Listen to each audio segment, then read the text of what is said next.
Սևակ Սողոմոնյանը երեկ ֆեյսբուքյան իր էջում գրել էր. «Ընկերներ, ահա գետն իջնող հատվածները, երեխային քնելն ուղղակի հնարավոր չէր։ Տեսանք դիմացի սարում 3 մեծ արծիվներ, մեզ միացել էին նաև այլ կամավորներ։ Զննեցինք դրոնով գագաթները, սարում կասկածելի հատվածները մոտոներով ստուգեցին։ Արդյոք հնարավոր է, որ երեխային առևանգեն արծիվները։ Արծիվների երեխային առևանգելու վարկածը որքան էլ զարմանալի կամ անհավանական թվա առաջին հայացքից, որոշ վայրերում քննարկվում է հատկապես այն դեպքերում, երբ փոքրիկ երեխաներն անհետանում են առանց որևէ հետքի։ Սակայն նման վարկածը պետք է դիտարկել թե կենսաբանական, թե գործնական տեսանկյունից, հիմնվելով փաստերի ու իրական հնարավորությունների վրա։ Հայաստանում մինչև այժմ արձանագրված չէ որևէ դեպք, երբ արծիվը մարդու, հատկապես երեխայի վրա հարձակում գործած լինի,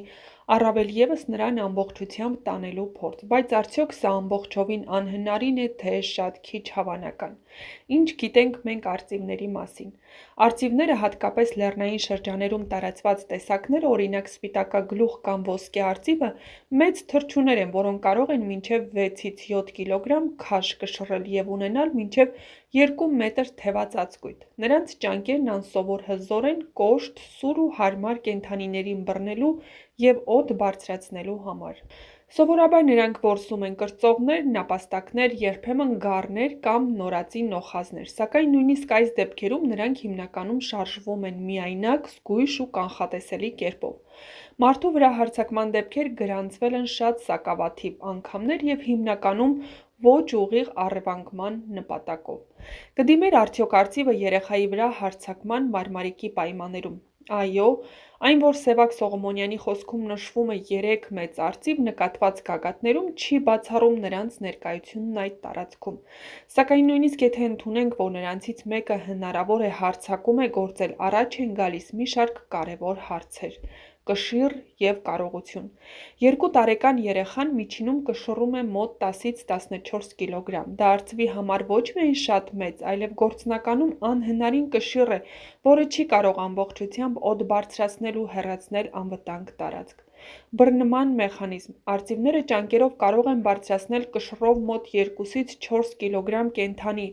այն էլ կարճ տարածության։ Այդ իսկ պատճառով, եթե նույնիսկ փորձում էին հարձակվել, հնարավոր է երեխային վնասեին, բայց ոչ տանեին։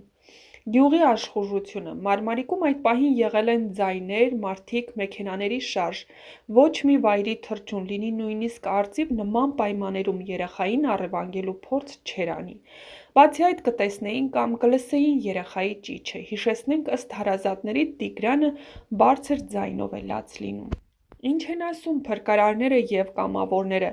Սևակ Սողոմոնյանն իր գրառման մեջ ընդգծում է գետ իջնող ճանապարհը չափազանց դժվարանցանելի է 2 տարեկան երեխայի համար։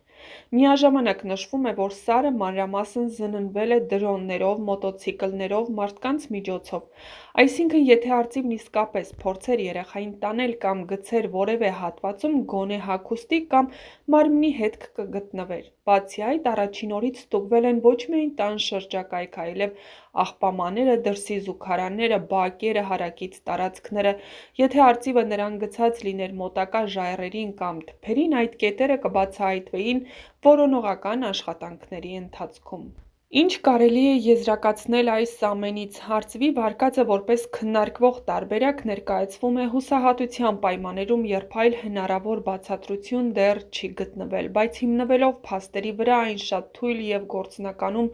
անհավանական վարկած է։ Դա սակայն չի նսեմացնում այն կարևոր